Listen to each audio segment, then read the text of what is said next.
अमीर बेटी का सौदा। अमीर बाप की बेटी शिल्पी को मुकेश पसंद होता है, लेकिन दोनों के बीच हैसियत की दीवार खड़ी होती है।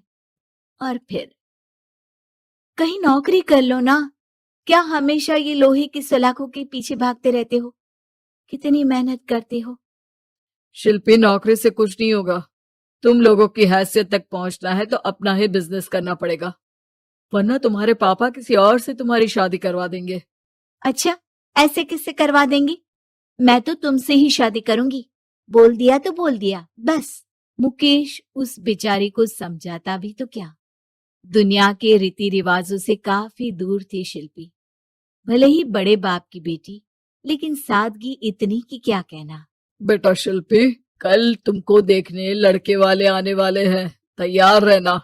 मैंने तुम्हारी माँ को समझा दिया है। घर के सारे नौकर चाकर को वो समझा देगी कि स्वागत कैसे करना है। कैसी बात कर रहे हैं पापा? मैं तो मुकेश से प्यार करती हूँ, उसी से शादी करूंगी। मैंने आपको बताया था ना। मुकेश किसका बेटा है?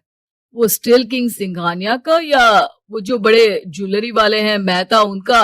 नहीं नहीं पापा, अ, वो अपना ही काम करता है, लेकिन एस्टेब्लिश नहीं है अभी।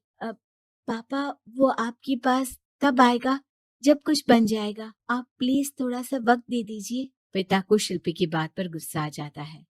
वो उससे कुछ नहीं कहते और शिल्पी की माँ के पास जाते हैं। ये संस्कार देकर बड़ा किया तुमने शिल्पी को, और कैसे मैं किसी भिखारी के साथ उसकी शादी कर दूं? कौन है ये मुकेश?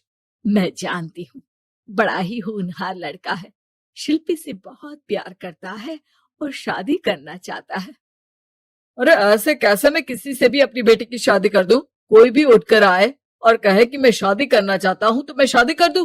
कान खोल कर सुन लो, कल उसे अच्छे से तैयार कर देना, क्योंकि जो लड़का मैंने देखा है शिल्पी के लिए, वो करोड़पति घर का बेटा है, समझी?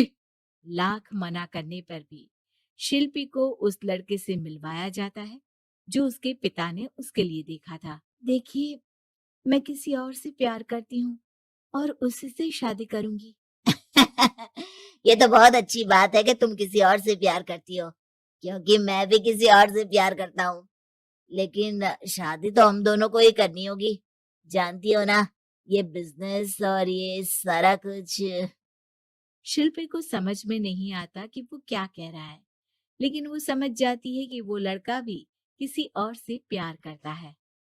पिताजी, वो भी कह रहा था कि वो किसी और से प्यार करता है। हाँ तो करने दो ना, हमने तो नहीं रोका। तुम अपना देखो, शादी के लिए हाँ कर कर गया है वो। लेकिन क्यों? अरे वो और मैं दोनों ही एक दूसरे से प्यार नहीं करते, फिर शादी क्यों कर ले? पापा, एक बार सिर्फ मेरे कहने पर आप मुकेश से मिल ले। पिता शिल्पी के कहने पर फॉर्मेलिटी के लिए ही सही, लेकिन मुकेश को घर बुला लेते हैं। देखो, ज्यादा वक्त नहीं दे पाऊंगा। ये बताओ कि शादी के बाद कहाँ रखोगे उसे? 2 कमरे के मकान में? नहीं सर, मैंने 2 साल के बाद का सारा प्लान कर लिया है। मैंने आयरन इंडस्ट्री खड़ी करने के लिए पूरा ब्लूप्रिंट तैयार किया है।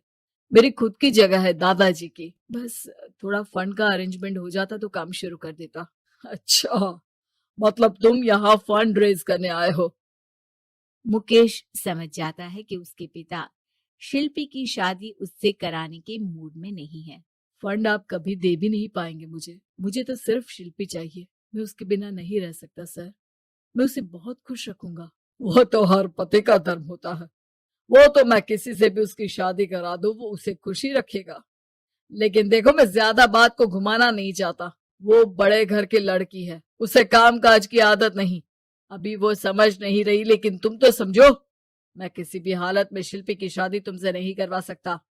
मुकेश पिता से लाख मन्नतें करता है, लेकिन वो नहीं मानते। शिल्पी की शादी उस अमीर लड़के से हो जाती है। शादी के बाद क्या हम लोग मेरी माँ के घर चले?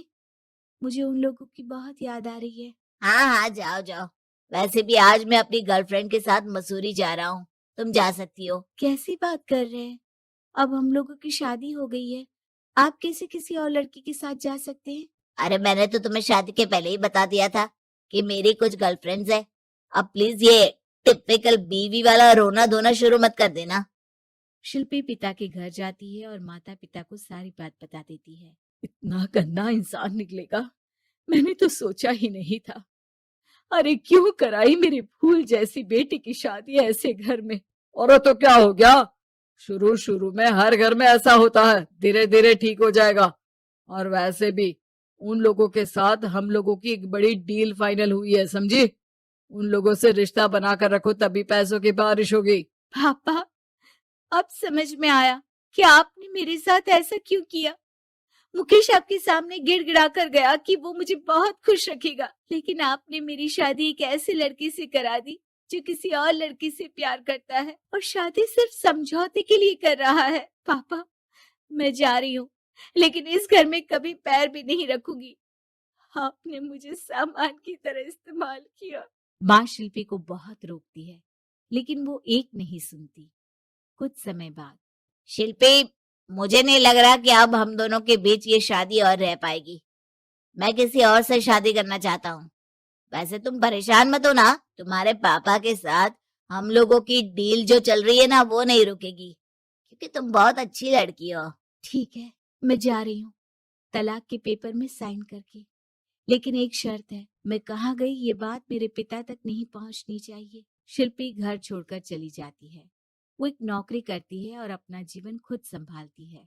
लेकिन एक दिन, शिल्पी जी, आपसे मालिक मिलना चाहते हैं। अब मुझसे क्यों? शिल्पी मालिक के कमरे में जाती है, जहां सामने मुकेश होता है। अरे आपको देखकर बहुत खुशी हुई, बहुत बड़े आदमी बन गए। थैंक्स, पर तुम्हें नौकरी करने की क्या जरूरत पड़ गई। मैंने तो सोचा भी नहीं था कि तुम मेरी शिल्पी होगी। तभी वहां शिल्पी के पिता आ जाते हैं। शिल्पी, तुम्हारे बारे में माँ से पता चला। घर चलो बेटा, मुझे माफ कर दो। मुकेश, मैं यहाँ अपनी कंपनी के काम के लिए आया हूँ। तुम्हारी कंपनी की डील अगर हमें नहीं मिली तो हम बर्बाद हो जाएंगे। वैसे अब तुम चाहो तो शिल्पी की शादी मैं तुमसे कराने को तैयार हूँ। बस करिए पापा, ये क्या सौदा लगा रखा है आपने। जिस कंपनी से आपकी डील हो, अपनी बेटी की शादी उसी के घर करा देते हैं। शिल्पी मुकेश से माफी मांगती है और वहां से जाने लगती है कि मुकेश उसे रोक लेता है। रुको शिल्पी, ये सब कुछ तुम्हारे लिए है। ये कंपनी, ये नाम सिर्फ तुमसे शादी करने के लिए ही खड़ा किया था। मैं आज भी तुमसे बहुत प्यार करता हूँ।